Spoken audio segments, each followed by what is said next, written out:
এখন শুনবেন আজকের গুরুত্বপূর্ণ খবরের শিরোনাম।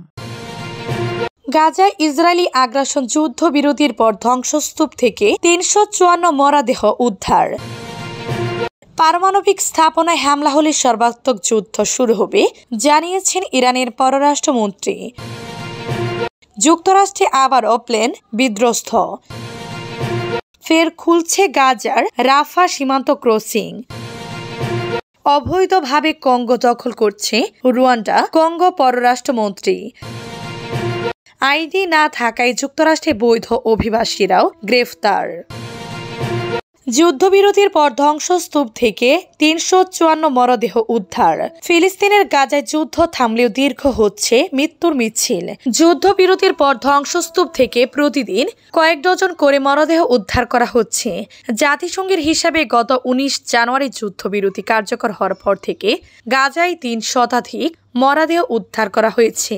আর গাজার স্বাস্থ্য কর্তৃপক্ষের আশঙ্কা, ধ্বংসস্তূপের নিচে এখনো ১০,০০০-এর বেশি মরদেহ চাপা পড়ে রয়েছে। এইসব মরদেহের একটা বড় অংশই পচে গলে গেছে। ইসরায়েলের ১৫ মাসের নির্বিচারের হামলায় গাজায় ৪৮,০০০-এর বেশি ফিলিস্তিনি নিহত হয়েছেন, আহত হয়েছেন লক্ষাধিক। ধ্বংসস্তূপে পরিণত হয়েছে পুরো উপত্যকা। যুদ্ধবিরতি কার্যকর হওয়ার পর উদ্ধাস্ত ফিলিস্তিনিরা বাড়িঘরে ফিরতে শুরু করেছেন। প্রতিদিনই ধ্বংসস্তূপের নিচে থেকে মরদেহ উদ্ধার হওয়ার খবর আসছে। জাতিসংঘের ত্রাণ ও মানবিক সহায়তা সংক্রান্ত সংস্থা OCHA গতকাল শুক্রবার জানিয়েছে, যুদ্ধবিরতি কার্যকরের পরে গাজার ধ্বংসস্তূপ থেকে ৩৫৪ জনের মরদেহ উদ্ধার করা হয়েছে। এর মধ্যে ২২ থেকে ২৮ জানুয়ারির মধ্যে উদ্ধার হয়েছে ১৭১টি মরদেহ। ধ্বংসস্তূপের নিচে চাপা পড়া মানুষের খুঁজে উদ্ধার অভিযান চলছে। উদ্ধার কর্মীদের সঙ্গে স্থানীয় বাসিন্দারা হাত লাগাচ্ছেন। পারমাণবিক স্থাপনায় হামলা হলে সর্বাত্মক যুদ্ধ শুরু হবে, জানিয়েছেন ইরানের পররাষ্ট্রমন্ত্রী। ইরানের পররাষ্ট্রমন্ত্রী আব্বাস আরাগচি বলেছেন, ইরানের পারমাণবিক স্থাপনায় ইসরায়েল বা যুক্তরাষ্ট্রে কোনো ধরনের হামলা চালালে এই অঞ্চলে সর্বাত্মক যুদ্ধ শুরু হবে।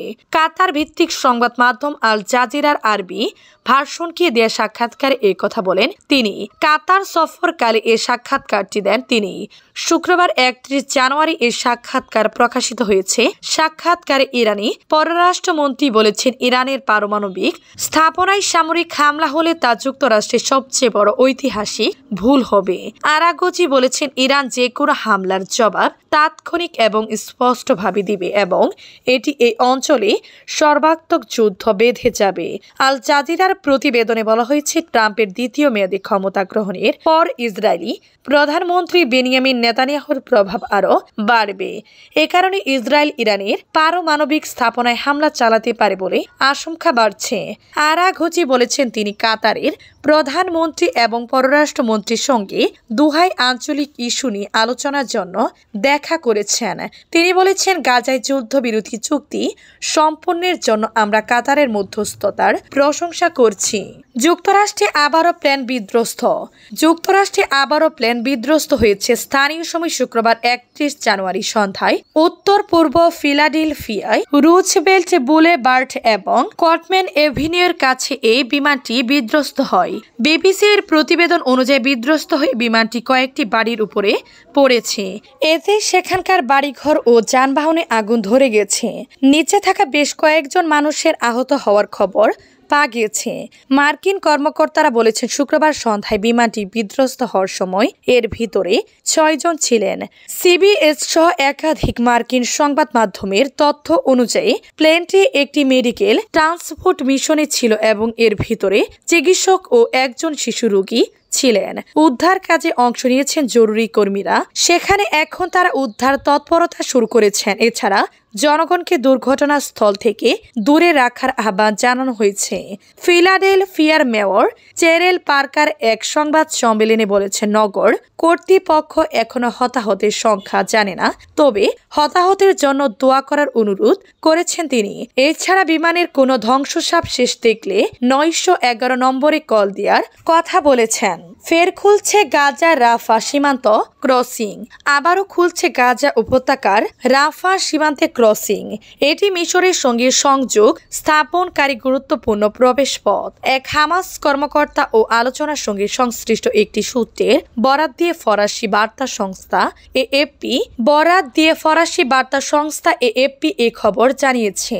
বার্তা সংস্থাটি বলেছে, যুদ্ধবিরতি চুক্তির অধীনে চতুর্থ দফার বন্দী ও জিম্মি বিনিময় সম্পূর্ণ হওয়ার পর শনিবার এই পদক্ষেপ নেওয়া হবে। রাফা সীমান্ত ছিল গাজা উপত্যকায়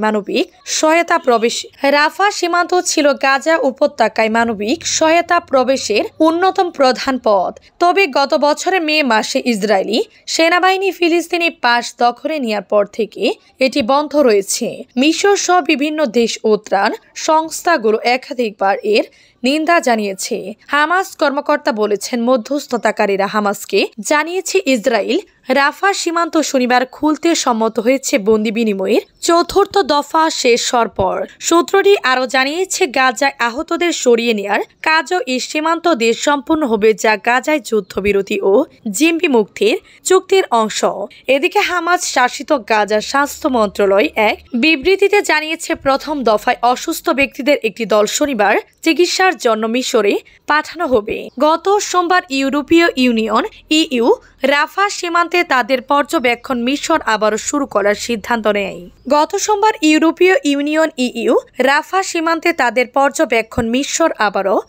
করার সিদ্ধান্ত নেয়। এই মিশরে 18 জন ইউরোপীয় ও স্থানীয় কর্মকর্তা এবং ইতালি, স্পেন ও ফ্রান্সের একটি নিরাপত্তা পুলিশ দল অন্তর্ভুক্ত রয়েছে। অবৈধভাবে কঙ্গো দখল করেছে জানিয়েছেন কঙ্গো পররাষ্ট্রমন্ত্রী। রুয়ান্ডা অবৈধভাবে Democrat Republic of Congo DRC দখল করতে এবং কঙ্গোর শাসন ক্ষমতা পরিবর্তন করতে চেষ্টা করেছে বলে অভিযোগ করেছেন দেশটির তেরেজ কাই কোয়াম্বা ওয়াগনার। শুক্রবার 31 জানুয়ারি ব্রিটিশ গণমাধ্যম বিবিসিকে এক সাক্ষাৎকারে এই অভিযোগ করেন কঙ্গোর পররাষ্ট্রমন্ত্রী। 23 বিদ্রোহী গোষ্ঠী সম্প্রতি কঙ্গোর গোমা শহর দখল করে নিয়েছে। কঙ্গোর রাজধানী কিনশাসার দিকে অগ্রসর হওয়ার হুমকি দিয়েছে। এরপরে ওয়াগনার এই অভিযোগ তুলেছেন। কঙ্গোর পররাষ্ট্রমন্ত্রী বলেন, রুয়ান্ডা অবৈধভাবে Democratic Republic of Congo DRC দখল করতে এবং কঙ্গোর শাসন ক্ষমতা পরিবর্তন করতে চেষ্টা করছে। কাগমে বহু বছর ধরে আন্তর্জাতিক আইন লঙ্ঘন করে এ বিষয়ে কোনো ব্যবস্থা নেননি। কঙ্গোর পররাষ্ট্রমন্ত্রী রুয়ান্ডার বিরুদ্ধে কঠোর পদক্ষেপ নেওয়ার আহ্বান জানিয়েছেন। এর মধ্যে রুয়ান্ডার নেতাদের উপর নিষেধাজ্ঞা আরোপ ও বৈদেশিক সাহায্য বন্ধ করার দাবি রয়েছে। এছাড়া তিনি জাতিসংঘের শান্তি রক্ষা কার্যক্রম থেকে রুয়ান্ডার সেনাদের বরখাস্ত করার আহ্বান জানিয়েছেন। তবে রুয়ান্ডার সরকার এই অভিযোগ অস্বীকার করেছে। রুয়ান্ডার মুখপাত্র ইউলান্দো মাকুলো বলেন, রুয়ান্ডার সেনারা কঙ্গোর সংঘাতপূর্ণ অঞ্চলে শান্তি প্রতিষ্ঠা করতে মোতায়েন করা হয়েছে।